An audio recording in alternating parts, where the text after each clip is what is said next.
हमें ट्रेड करने के लिए एक अच्छी स्ट्रैटेजी चाहिए होती है जिसमें हमारा ज़्यादा टाइम भी ना लगे और हम अच्छे तरीके से उस पर ग्रिप हासिल करते हुए ट्रेड कर पाएं। बिना किसी देरी के इस वीडियो में एक अच्छी सी स्ट्रैटेजी डिस्कस कर लेते हैं। पहले तो आपने H1 के टाइम फ्रेम में चला जाना है और फिर देख लेना है कि किस टाइप का ट्रेंड चल रहा है। फिलहाल ट्रेंड जानने के लिए दो इंडिकेटर यूज कर लेना, EMA 9 और EMA 15। उसे लगाने के बाद आपने देखना है कि कब वो क्रॉस करता है, यानी कि जिस तरीके से यहाँ पर मार्केट ने प्राइस ने क्रॉस किया है इसे, उसके बाद रिटेस्ट करे। रिटेस्ट के दौरान मार्केट की प्राइस दूसरी वाली जो मूविंग एवरेज यानी 15 वाली जो है ऊपर है, उससे ऊपर बॉडी क्लोज ना कर रही हो। जैसे ही उसके नीचे बॉडी क्लोज करती है तो आप वहां पर एंट्री बना सकते हैं।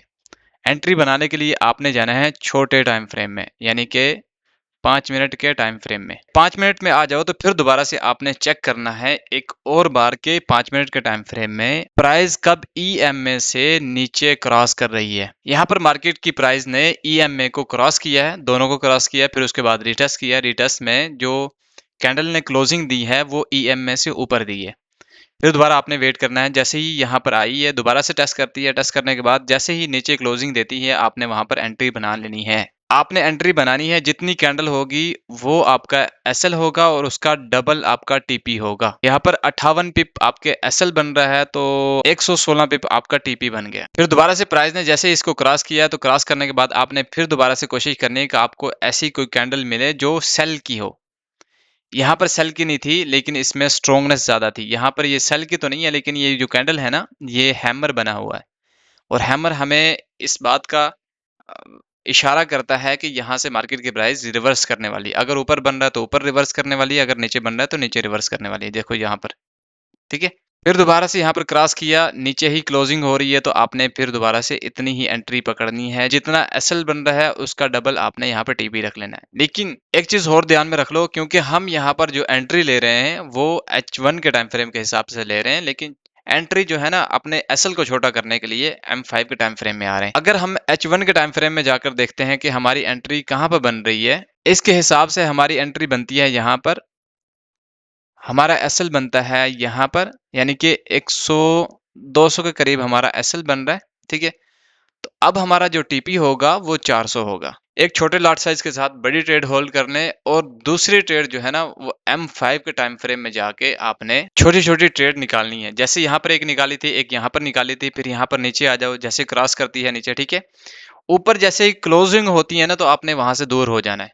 नीचे आती है, फिर एक क्लोजिंग देती है, फिर यहाँ पर आप एंटर हो जाओ, ठीक है। 1/2 कर लो, ठीक है। यहाँ देखो मैं आपको यहाँ पर ड्रॉ करके दिखा रहा हूँ भाई, कोई ऐसा नहीं है कि लाइव प्रूफ नहीं है।